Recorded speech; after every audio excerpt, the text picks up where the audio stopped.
Welcome back to Rebound with Resilience, a podcast dedicated to raise your resilience, mindset, and mental wellness. On this episode, to talk about understanding, identifying, and tackling trauma for both youth and parents, we have Nisha. I was going to say in the house, but no, we are not. Across Zoom.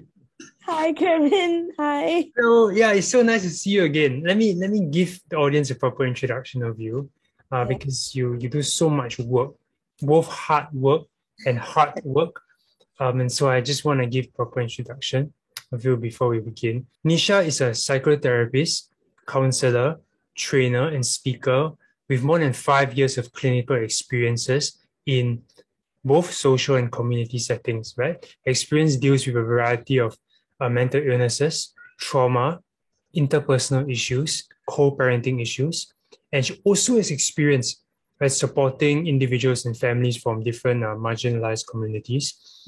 And apart from her private practice, which is running now, she's also a co-founder and director of Mental Act SG. Check it out in the links below. Okay, it's a crime if you don't follow them, but just check it out, okay? It's a non-profit organization that focuses on advocating, training, and providing support for the local Indian community for its mental health needs. Welcome. Thank you, Kevin. Thank you so Yeah. much for having me. So it's been, I mean, the last time we spoke was, I invited you to come on board a event where we brought together mental health organizations, initiatives in Singapore. And I learned so much from you. I know your husband also is a gentleman, a true gentleman. He's always there to serve, trying to make the environment a better place as well. Yeah, Yes. so I'm glad we reconnected again. Yeah, Yeah. just Happy. how have you been? How have you been recently? I guess maybe in one couple of sentences. What have you been busy It's with before we go into the podcast? it's been a busy couple of months for sure, right? The mental health scene is always changing, and there's always issues to discuss, address, right? Intervene. So I'm always busy on the ground trying to support people, and of course with Mental Act, we have so many initiatives and projects going on, right? Mm, So we've been very busy, kind of prepping for that. But okay. it's a good busy. It's a good busy, so it's a good thing. Right. What is one thing that keeps you going in this field? You know, it can get tiring sometimes dealing or rather carrying people's burdens. But what keeps you going? I mean, you're right to say that it can get tiring and exhausting, but it is equally rewarding, Mm, right? When, at least in the past couple of years, we must say that there has been a lot of awareness about mental health issues in our community, in our society, and mm, that's a huge win for professionals and advocates like myself, right? And sure. I think things like that have been very rewarding. And on a more of a personal level, when you work with individuals, we're able to support them, provide them with resources, provide them with direction to kind of take responsibility for their mental health, seek help, right? It can be very personally rewarding as well. So I look forward to these mini achievements, and that has always kept me going. Sure. The small wins in your clients, in the people you serve, right? Yeah. It brings certain joy that's indescribable. Yeah, Mm. appreciate that. I guess we'll touch a little bit on your personal journey before we go into the content about trauma, the effects, how we can help ourselves, how parents can help their kids. But I just want to touch on your personal journey a bit, right? Like for yourself as well, was this passion or in this field informed by your own mental health journey? Right? Yeah. If so, yeah, and if so, could you just share with us a little bit and what helped you through Mm. that process? Yeah. Yes, mental health has been a journey for me since a very young age, right? I have experienced caregiving for family members with mental health challenges from a very young age. Mm, And then, around my adolescence years, I developed some of my own mental health challenges. I had eating disorders. I dealt very poorly with stress, right? And sooner or later, I developed developmental trauma, right? And then in a few years back, I was diagnosed with bipolar disorder, depression, and anxiety disorder. So mm, throughout the years, mental health has always been in the limelight for me, whether it was caregiving, whether it was taking care of myself, whether it was advocating, but definitely my own journey really woke me up and kind of empowered me to discover more, to explore more, right? And encouraged me to support more people because, when you have a personal experience with it, you kind of understand what it's like to struggle alone. You kind of understand what it's like to not have resources, not have direction, and having to discover everything on your own. And that kind of, got me triggered. I wanted fewer people to have to do it alone. So I started, with formal education and then advocacy work, volunteering, exploring the scene more. And that really got me on board in this whole arena of mental health. Yeah. And you kind of grew from strength to strength, kind of garnered support in different areas because of your passion, because of your heart. And I think lived experiences is something that I have as well. And it allows you to empathize on a different level. I would say no amount of knowledge can actually make up for that because it's so real. It's so real, and it's as best as we want to help people understand, we also don't wish it upon other people. You know what I mean? Yeah, because it's so painful. Yeah, if I were to share, right, initially when I started as a counselor, there were questions as to, okay, if I have lived experience, if I was diagnosed with a disorder, how competent I am to be a therapist. How am I able to manage my own emotions while still empathizing with my client? And it was a fair concern, right, for employers and all of that. But I think it was a strength that I held, a very unique strength that I had, because given, like you said, the lived experience, right, and the personal touch, it allowed me to extend support, right, in ways that would definitely not be possible for people who have not journeyed the same path. Right. And I think that has always helped me to really, connect with my clients and to provide the empathy they require. And I think it's been beneficial so far. And which is why I always encourage people with lived experience to go out there and share their story and to make a difference, because you're the people who really have that knowledge and that experience, and it does wonders for people. Okay. Yeah. Thanks. I think this is a very good lead into our topic for today. Yeah. We are going to talk about trauma, right? It is something that's not easy to understand, and it's can be traumatic, to use the word as well, to understand and also to live out. But I think it's important to discuss it, as it is, because I only recently, I guess, with the RV incident, has this word probably surfaced a little bit more often and more frequently. But I think you will know that it's not a recent thing, right? It's been happening. It's been happening, just like how this mental health issues is, recently has come to more conversations. But the reality is, it's always been there, a concern for many years.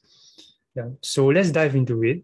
First, with, I guess, the most a basic question is, what is trauma? Right? What is trauma? How is it defined, and how does it manifest?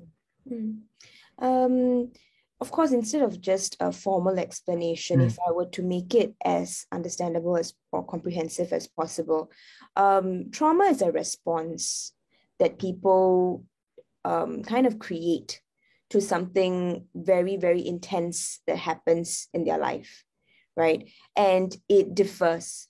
It differs from person to person, depending on what the episode is, what the situation, what the scenario is, right? Our own resilience, right? Our own personal experiences, and our own background, triggers, so on and so forth. So there are myths that says that, there are only certain kind of traumas. Certain things don't define to be traumas. And that's not true, right? Something that might be traumatic to you may not be traumatic to me, and vice versa.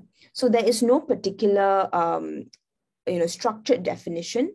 Rather, it's a very intense response that affects someone emotionally, psychologically, right? Sometimes even biologically, right? And causes a lot of negative effects in the way they respond to other triggers around them that might be similar in nature to something that happened in their past. Thanks for sharing that. Yeah, this is a lovely, simple definition. Not only simple, but understandable, relatable. I think people misinterpret. Of course, it can be. We argue that certain incidents might have a greater likelihood to cause trauma. But I think you rightly pointed out that it's not confined to that. As long as they have a certain response to a stressor, that to them is intense.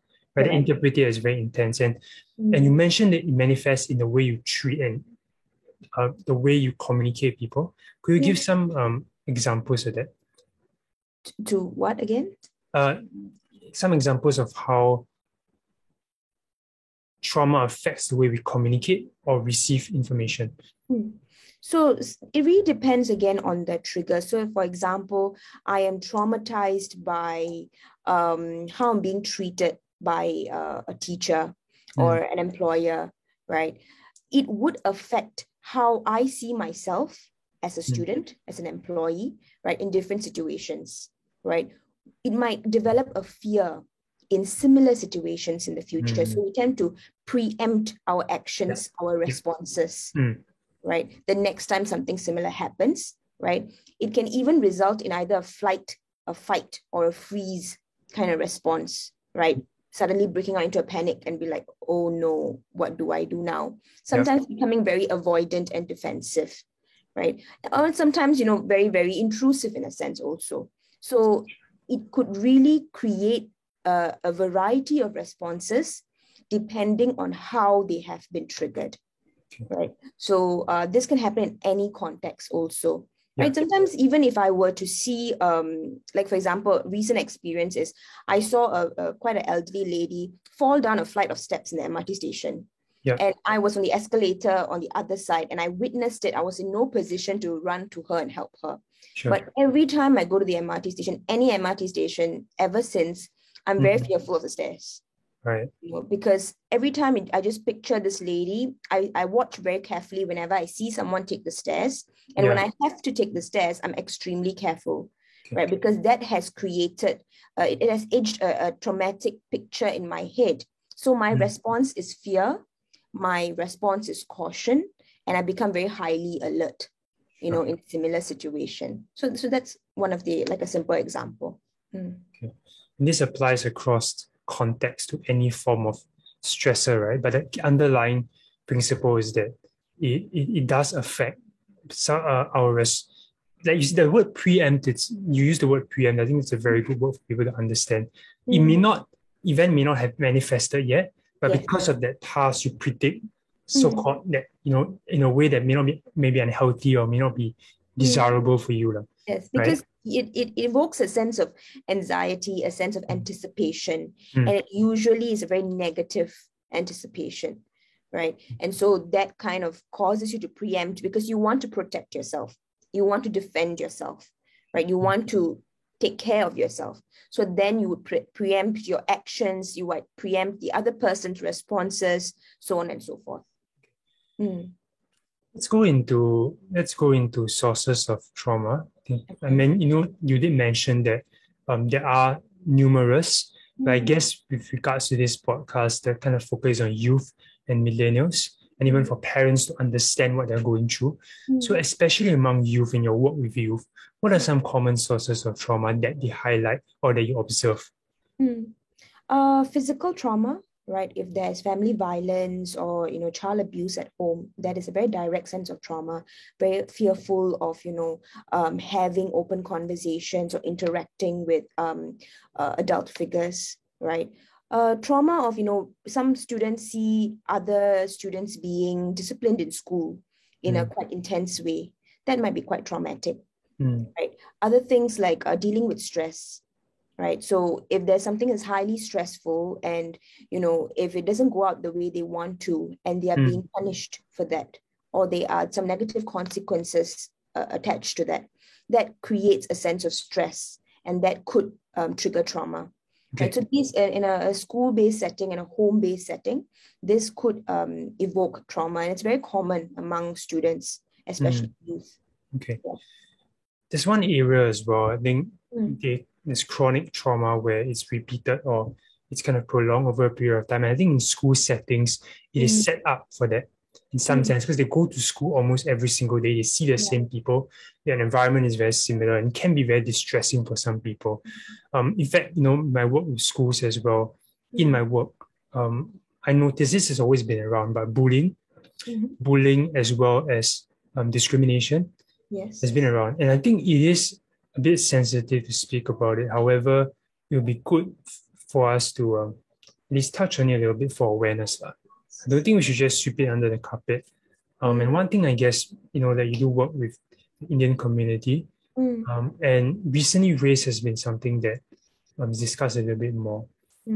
Could you enlighten us possibly about some things that, they might be facing in youth in schools? Of course, the minority communities, when it comes to school-based bullying, right, and all, it's sad to say that a good part of our minority community is victimized in this situation more often than we hope to be in such a situation. And a lot of times it's these,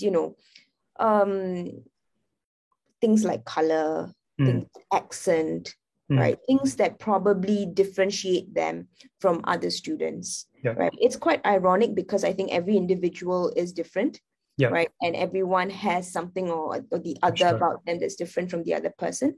But sadly, I think it's almost become very cultural in most school settings that, the minority community is picked on for these, stark differences. And it has become very traumatizing to minority students for sure, right? I must say that these impact of the bullying has taken them throughout even their adulthood, as they grow up, and it has a lot of effects in their life. Sure. It's not uncommon. Let's just put it that way. It's not uncommon at all. Sometimes you sweep it under the rug, but it really is not uncommon. And it's time we address it as it is. Yes. So at least what I would like to see, at least what I hope to, the kind of humanity in me or the hope in me says that, hey, at least now we're having conversations around it. Students are, in inverted commas, more woke, for lack of a better word, right? And so I hope we can move in that direction, but there's still a lot of work to be done.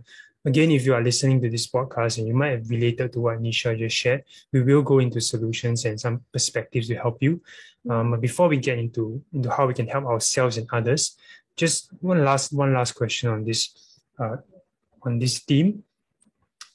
What are some undesirable or negligent ways that you observe people deal with trauma that we want to try and avoid?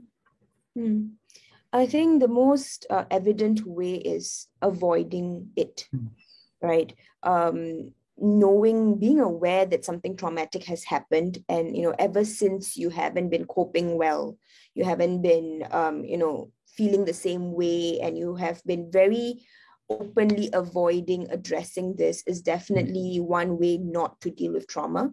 Because what happens is when you suppress trauma, it aggravates over time. Right. And the quicker we find support and help to process and deal with it, the easier it becomes in the future. Right. Another way of dealing with it is probably self-blame, right? Trying to justify the traumatic incident that happened to you, right? Trying to say that, oh no, this is normal, normalizing it, justifying it. This is also, not very healthy, because again, you are internalizing it quite negatively. And that, again, might be a trigger in the future. And again, it becomes more difficult to deal with, right? So the best thing is to seek help and support, to verbalize it, right? To express yourself and to allow yourself to believe that, trauma happens to all of us, right? And irregardless of how small or big it could be, no matter whether you think this is, is considered trauma or not, we all deserve support and help. And it's better to seek that help and then finding out that, okay, I can actually deal with this now and get it dealt with, than to keep it within ourselves. So that's a good lead into the final part of a podcast, which is on helping ourselves and others. I think parents want to know what's going on with their kids, right? But let's start with the kids first. Those that are listening to this and you're a youth in school, okay, and you witness trauma around you, or personally you've experienced certain chronic or whether it's one intense trauma, what can they do to help themselves? The first thing is talking to people around you. So for youth, is your friends, right? I mean, working with many youth, whenever I ask them, have you ever talked to someone about it? They say no, right? Why? Because, no one would believe me. I don't want to be judged. I don't want to be teased about it. No one will understand. right? The truth is, yes, no one will understand, but there are a lot of people who can empathize with you and who will be able to provide support in ways that you don't know you need also. So first of all, talking to friends because they are the closest to you and probably the best people you relate to, right? In the event that you really don't have someone, a friend you can confide in, right? Schools have school counselors, right? They do have a mental wellness, a student welfare team that is there just for students, right? And it's important and it's ideal to tap on these resources. Now, I've been a school-based counselor myself, and I know kids shun away and say, Yeah. no, it's quite lame and things like that. Yeah. But honestly, these people are there not to judge you. Mm. They are not there to tell on you, Okay. right? And they're not there to discipline you. Okay. They're there to be non-judgmental, to be open, and to hold the space that you need. And that will be very helpful in your recovery journey and to help you move forward from whatever traumatic experience that you have experienced. Okay. Right. So these are two things that kids can do, or youth rather can do, to begin with. Got it. I like to also believe that you mentioned most counselors hold that space. They don't necessarily want to give you that solution immediately, but it's to empathize first before giving you suggestions. But playing the devil's advocate a little bit, what if assuming that the counselor they go to is not a good fit, or they somehow feel that they can't connect, or the counselor is not competent? Then how would you suggest them? I think two ways lah. Okay, if you're vocal enough and you really like to tap on the support, in school, you can talk to the counselor themselves, right? You can request to see someone else, or you can let the counselor know that I understand where you're coming from, but right now this is what I need. Express, verbalize your needs. A counselor will be happy to support you in the way that is, best helpful for you. Sure. But because they see so many students from different, backgrounds and walks of life, they may not know what exactly suits you unless you verbalize it. If that's not possible because, you are very shy, again, not cool and stuff like that, you can talk to your teachers about it. Let your teacher know that, I have this issue. I spoke to the counselor. He or she doesn't seem to get it. What can I do? Is there someone else I can see? Right? See whether you can get your teacher's support, right? And if not, there are also community support avenues out there that youth can reach out to. There is CHAT. Yeah. Right. CHAT is under IMH. It's a community assessment center, right? What they do is you can call them, you can email them, you can chat with them, right? Contact them and ask them to let them know what you're going through. Let them know that you've tried speaking to the resources in school, but it doesn't seem to be helpful, and they can provide necessary support, right? Other resources are family service centers, right? Every constituency has a family service center, right? They may not have a counselor to work with you directly, but they can link you up and refer you to resources, right? Of course, this is more on a community level, and this is under the assumption that our youth don't feel comfortable talking to family. Okay. Right? If of course you feel comfortable talking to your parents or your siblings, they are your definite go-to people, because they'll be able to open more opportunities for you to seek help. Then you don't have to do the rest on your own. Yeah. Right. I mentioned this first because I know most of our youth are not very comfortable talking to family. So if you would like to take matters in your own hands, there are resources available. But if you feel comfortable with family, you can do that as well. And they'll be most encouraged. They'll be able to share with you. Thanks for that. I think that's very comprehensive. Right? We talked about how, yes, your first line of support is potentially a counselor. And I like that you give a perspective from a counselor, because like you said, they see a lot of people. Sometimes they're human as well. So I think it's important to acknowledge this side and not just demonize counselors all the time. I think it's also, like you say, a relationship. I think one misconception, correct me if I'm wrong, but one misconception about counseling is just a one-way process where I'm just giving you information. It's really not, right? It's a two-way process between both the counselor and the client, and they're working together. So keep that in mind when you go there. And of course, do your best to work things out. In the event that it cannot be, then we can seek a goodness of fit. You can go to a different source, or like Nisha mentioned, whether it's in the community, in chat, or even Mental Act as well. So that's the avenues. But what I would like to say to those listening to this, right? I think I'm not sure we agree with this, Nisha, but one of the biggest, I guess, barriers for you all is that in that moment when you're facing a trauma or some stressful circumstance, there's a lot of cognitive load, a lot of things on your mind. And having to go out there and reach out might in itself be something that's very difficult because there's so many things to deal with when you're thinking, how do I go out there, do I go there? So I acknowledge I can empathize with that, but you have to take that step.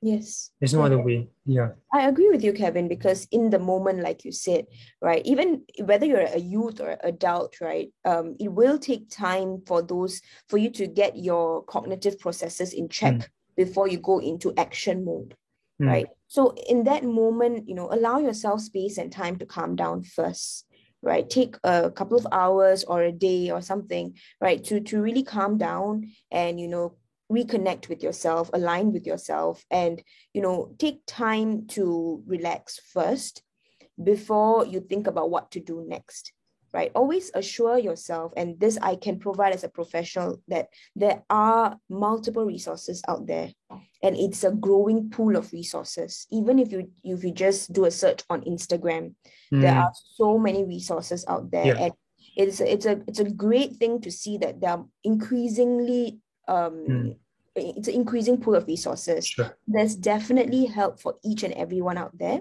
We just need to be a little bit patient and to be, to calm ourselves down and take that step to reach out.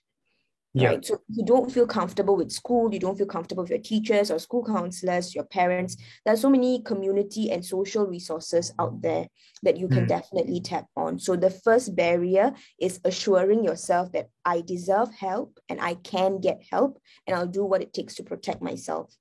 Okay. Right, and take care of myself. And after that, beyond that, you can do the next thing. Thanks. Yeah, I think that's a good conclusion to on how youth can help themselves. Okay, I hope you all can replay this if you need to. But I think I'm very encouraged by your sharing, right? Hearing that it's true that actually now there are more resources coming out, and you can just with a hashtag find resources, on Instagram alone. So don't feel really don't feel. I know it's very cliche to say this, but don't feel that you're alone. There are resources out there, people out there that care, even if you might not think there is, right? But there are. So, okay, let's transition to parents now, right? For parents listening to this, they want to help their kids with trauma, or they might be unknowingly causing certain trauma in their kids, right? First question is, how can parents observe, or what signs can they notice, right? If their kids are facing trauma?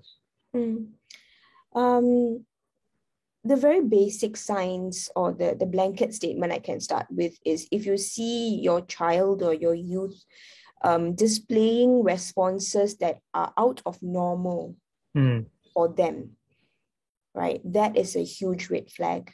Right? If your child is, usually quite cheerful and bubbly and suddenly seem very reserved, that's a sign, right? Sudden drop in academics, that could be a sign.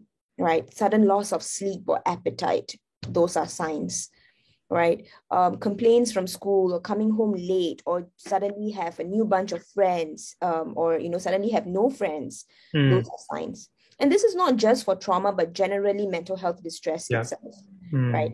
Beyond this point, right, its next step is to make contact and address the situation out of concern, right? Not out of the need for discipline, not out of the need for confrontation, but concern, right? And kids are very good at reading intention, body language, right? And tone and all of that. So being very focused about the fact that I am concerned for my child and I want to know what's going on because I want to be able to protect them and support them, right? Going in with that kind of mindset would really help your child to open up more. Out of concern and not discipline. Right? At least that's what I like that a lot. Okay. And any difference from baseline behavior, right? Baseline is what they usually do. Anything that's drastically different or it's a possible sign. And I guess the next step naturally is how can they approach it, like you say, out of concern, right? So they check in with their kids. And beyond that, what else can they do? When they check in, what can they say? Do they refer them to external help? Is that necessary? Yeah. So that just take us through that thought process of what you recommend to a parent if they suspect that the kid is facing trauma. I think the first thing is intention. So letting them know that, hey, this is what I've observed. In the past 2 weeks, I've observed that, you haven't been sleeping much, or you seem very stressed, or you seem especially nervous towards certain things. Mom and dad, we are very concerned, right? Because we understand that, school might be quite hard for you, or, whatever you're doing right now can be quite challenging for you. We want to know that you are okay and that we are here for you if you need the support. Right? We're not here to judge you. We're not here to discipline you, right? That's a different thing. But this is us being concerned, and we really want to know how to help. Is there something wrong, right? And if they say nothing, right, but you still feel that something's wrong, because I respect parental instinct and all of that, right? So then letting them know that, okay, I trust that you're okay, but if you do want to talk to someone, you can. Right? It doesn't mean that, you have to hide from me, means you cannot talk to anybody. You can talk to someone, right? School resources, parents can bring it up. Your school has a counselor, there's school teachers, and bring it up. And allow them that space at first, right? So best, like I said, not confrontation, but concern, right? You cannot force our youth, especially, to give us answers on the spot. They take time to test waters. They take time to build trust. So we need to give them that time and space, right? While still monitoring, of course, right? And if you notice that things are getting worse, then having the next step conversation, and saying that, okay, maybe we can go and see a therapist or a counselor together. This is not it is not a kind of punishment. This is not a consequence or anything. This is really out of concern. And whatever it is, we are here to support you. So the reassurance is very important. Building that trust is very important. Of course, it's something that cannot happen out of the blue. It needs to be a natural relationship between child and parent. So, if parent and child have always had a strained relationship, and suddenly, you try to do this, it might be very awkward for the child, and it will take a longer time for them to build trust. Right. But if you generally have a neutral or positive relationship with your child and have always been open to conversation, and exploring different aspects of their life, then maybe it might be easier. So this is a long-term process and a journey. But definitely, if you are, genuinely concerned, children can tell, right? And they'll probably be a little bit more warmer to open up. But again, you have to give them time. Okay, sure. Let's go one step beyond that. Let's assume that a parent is supporting a kid that has already built that trust, right? And they're open with one another, but the recovery journey is still difficult. And there are times where, they relapse, or they a little bit more, they face certain mental health challenges, which may manifest in different ways sometimes, whether is it outbursts, or whether is it saying that I want to take my life, or just things that can be difficult for parents to bear. Because the premise for this question is that recently as well, like, parents have been reaching out to me and saying that, do you have any advice to help to work with my kids, because I feel a loss sometimes. And I don't know what to do, because it's so difficult to support them through a mental health challenge. What broad advice will you give to them before we go into specifics? I think it's a real challenge. Parenting itself is a journey, right? It's a feat. And caregiving for children with whether temporary or long-term mental health challenges, it's a lot more challenging as well, right? And the more broader, suggestion I have is to have patience, right? And to have faith, right? In whatever intervention, treatment, or direction that you have set with the child, it's important to have faith. It's important to be patient, and also to remember at the back that relapse is always possible, right? In anybody's mental health journey, regardless of whether it's a child, it's a youth, or an adult, relapse is always possible, because stresses are active all throughout our lives, right? And the more resilient we are through relapse, the faster recovery is, right? And then the more long-standing maintenance is. Okay. Right. So acknowledging that patience is important, and the child's relapse does not define the parent's competence. Okay. Right. So that is an individual's journey. So it's not on them. Don't blame yourself for it. Right. Just continue to have faith and patience, and check in regularly. Okay. That's such good advice, because it connected deeply with my own experience as well. When I was going through a traumatic experience and having depression and mania for a period of time, was very traumatic for my parents. And those of you that know my story, right? I started a fire in my room. I burned my A-level cert. I put it on YouTube. So these are very extreme things. Imagine a parent looking at this, right? How much trauma should I have gone through, right? And this was after depression. After I was thinking of taking my life, I went into mania. So for my parents, right, they were really strong through the process. And I think one thing you mentioned is they had faith. They had faith and they had patience. That's why when you mentioned that, I got a bit emotional. Because these were ingredients they carried them with them throughout the journey, supporting me. Yes. So it wasn't easy at all. But, and again, any parent listening to this, I do hope that it gives you a little bit of hope. As difficult as it is, that's what we can cling on to and keep that faith.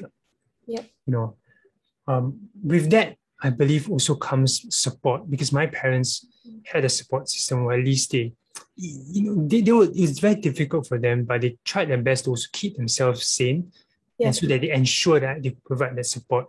What suggestion would you have for parents to ensure that their own wellness is taken care of?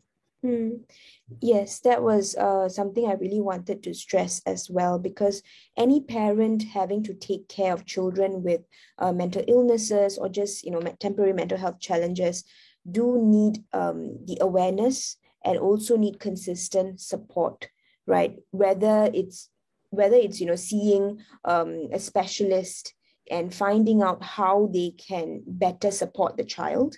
Right, that's one way. What to do in times of relapse? What are some things they can support with? What are the do's and don'ts? Right, that is more of technical. But on the more emotional side, it will be good if parents can also invest on therapy or seeing a counselor for their self. Right, because they would need someone to help to process the trauma on their end as well. Yeah. But like you said, when your parents were definitely traumatized by some of your experience.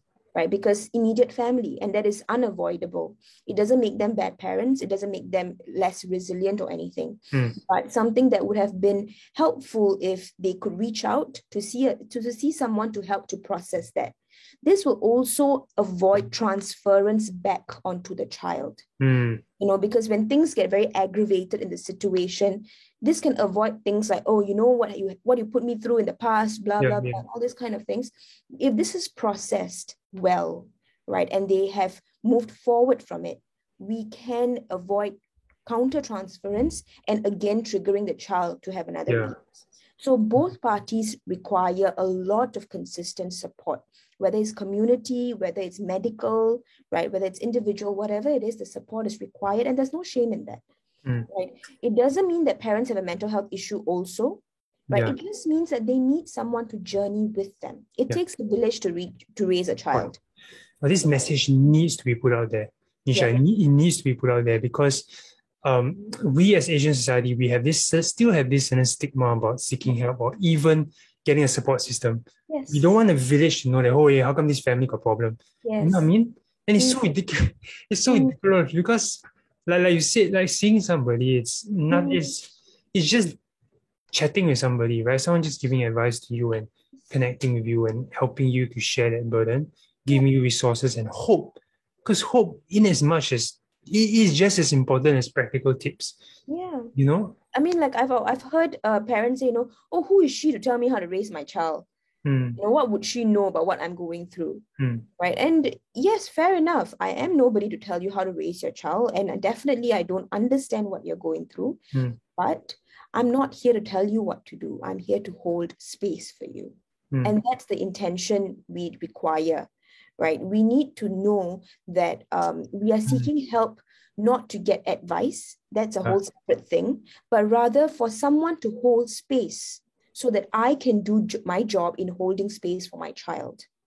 If I have somewhere to put aside my burden, I can be a better caregiver to my child. And that's a very natural need for anyone in that parent's shoe. So there's nothing to be ashamed of. It doesn't make you, again, it doesn't make you any less of a parent. Yeah, for sure. For sure. In fact, it makes you a very stronger. woke, yes, a very stronger parent, exactly. a very aware parent, right? And that's what's important. That's the best you can do for your child. Oh yeah. Wow, you put it so well, because as parents, even it's inevitable that we put the blame on ourselves. It's inevitable because it's your flesh and blood. Yes. So when you see someone going through, you inevitably question yourself, like, what did I do wrong? Correct. I think that can be a very heavy burden in your chest and your heart. Yes. Right, that you have to realize that, hey, it's not entirely your fault. Maybe there's certain things that contributed to it. It's okay. It's in the past. We work to work around that. We just improve from there. But it's not entirely because of you. There's so many factors in place. If I were to give you just a very small example, if, say, for example, a family member is diagnosed with a terminal illness, say, for example, cancer, as much as they give you options on how the patient himself or herself can get treatment, they also provide counseling and support for the family. Why is that? Because as much as the patient is going through the direct symptoms of cancer, the family is also at the brunt of it.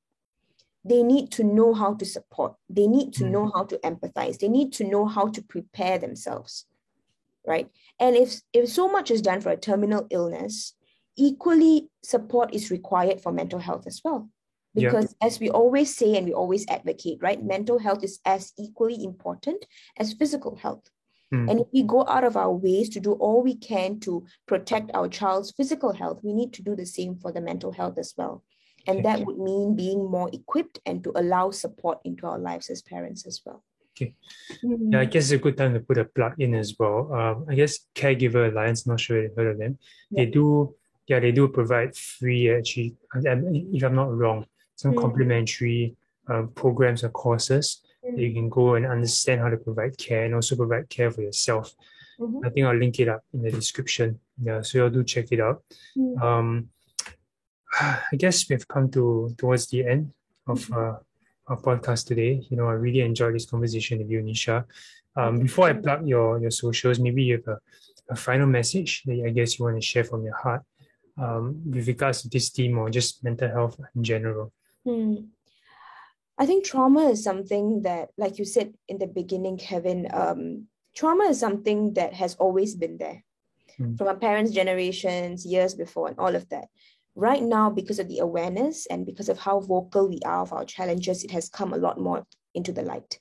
And this is a good opportunity for us to reflect on some of the traumatic events that we may have suppressed or bypassed over time and seek the help that we need, right? Our youth are very vulnerable people.